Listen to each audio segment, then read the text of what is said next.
ಇಬ್ಬರು ಯುವಕರು ಅಪ್ರಾಪ್ತ ಬಾಲಕಿಯ ಮೇಲೆ ಅತ್ಯಾಚಾರ ಮಾಡಿ ಅಶ್ಲೀಲ ಫೋಟೋಗಳನ್ನು ತೆಗೆದು ಬಹಿರಂಗಪಡಿಸುವುದಾಗಿ ಬೆದರಿಕೆ ಹಾಕಿದ ಘಟನೆ ವಿಟ್ಲದ ಬೋಳಂತೂರಿನಲ್ಲಿ ನಡೆದಿದೆ.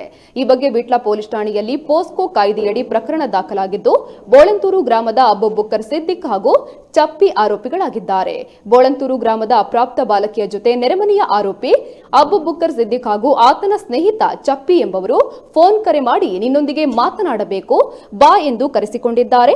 ಇನ್ನು ಮನೆಯ ಅಂಗಳಕ್ಕೆ ಬಂದ ಬಾಲಕಿಯನ್ನ ಪುಸಲಾಯಿಸಿ ಲೈಂಗಿಕ ದೌರ್ಜನ್ಯ ನಡೆಸಿ ಬಾಲಕಿಯ ನಗ್ನ ಫೋಟೋಗಳನ್ನು ತೆಗೆದಿದ್ದಾರೆ.